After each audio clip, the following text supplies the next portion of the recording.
Hi, I'm Carole Kent here at the Speak Up Conference, and I have an exciting guest for you today, Michelle Niedert. Thank you so much for coming. Thank you for having me, Carol. Well, I was reading your bio. You're a professional counselor, and you've not only counseled, but you've been a life coach for 20 years. You've been a professional speaker and author and a continuing education provider. And I love this part of your bio, Counselor Thoughts. What is that?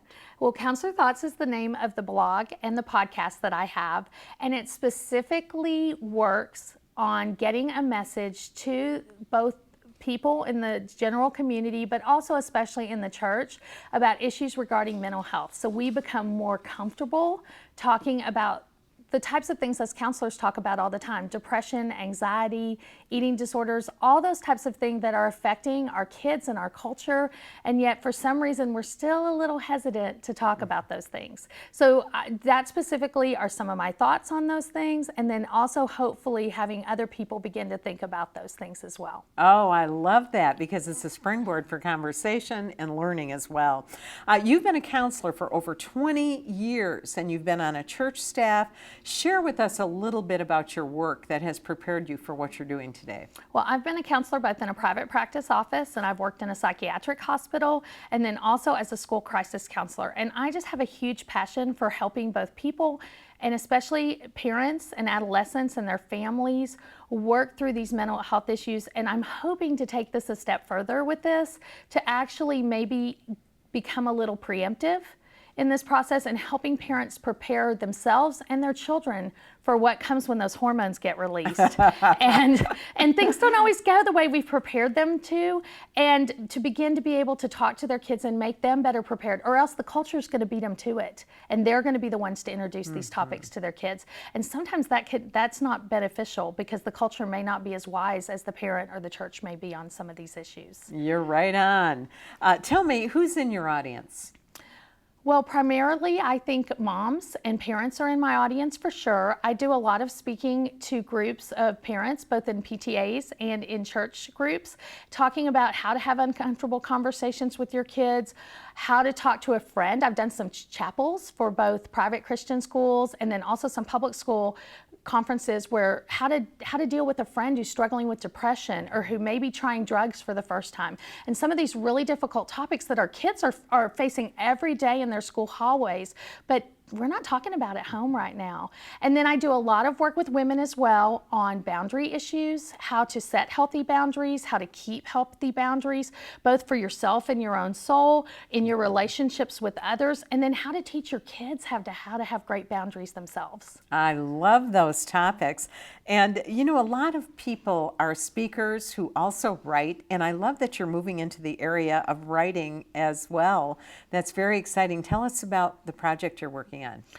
Well, I started writing just for some magazines, and I've written both for the MOPS Hello Dearest blog and for Parent Life Today with Lifeway regarding Wired for Success and helping kids manage their screens and equipping parents to set good boundaries and teach their kids about that.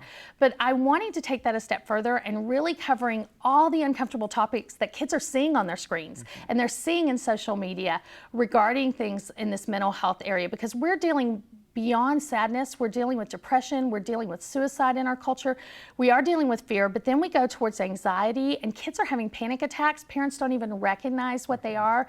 So it's really important to me to be able to communicate and equip these parents, not just for me to talk to their kids, but for them to be able to talk to their kids and become a compass to their children regarding these issues that are affecting our culture, including gender issues. We've got kids on soccer teams who come one year as a girl and then they join a boys soccer team the next year. And how do those kids manage that and respond to that? I think we've got to equip our culture for that. Michelle, I'm thinking about that parent out there who's feeling hopeless right now. The issues, the culture of the day are getting to their kids and they don't know how to rescue them or what they should do. Will you look into the camera and give that parent a word of hope? Yes. First of all, I want to tell you that you know more than you think you do, and that you make more of a difference in your kid's life than they say that you do. They may roll their eyes and they may sigh, but the research says you're still the #1 influencer of your child's life. And you need to hold on to hope in that, and you need to walk in your own life like an influencer and model what you're asking your child to do. And then I want to let you know that there is hope and there is help for you.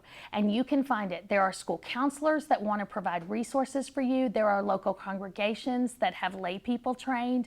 And there are professional counselors that can provide resources for you, but also sometimes just the additional hope and support you need to keep going. And also, I want to let you know it is not your fault. Sometimes we as parents feel so responsible. I love what my sister says. Your child's behavior is not your parent's report card. It's not your parental report card. It's really what you do in life. And you can do the right things and have a child get lost due to a chemical imbalance or hormones, or due to exposure to things outside of your control, or even their own peer influence. And I want to tell you, don't give up. You can bring them back. And with God's help, we can all work together to help our kids become more resilient and to deal with their feelings and with the struggles that this culture brings to them. And we can be, again, the compass of their lives, along with showing them a greater compass in God. Oh, thank you so much, Michelle.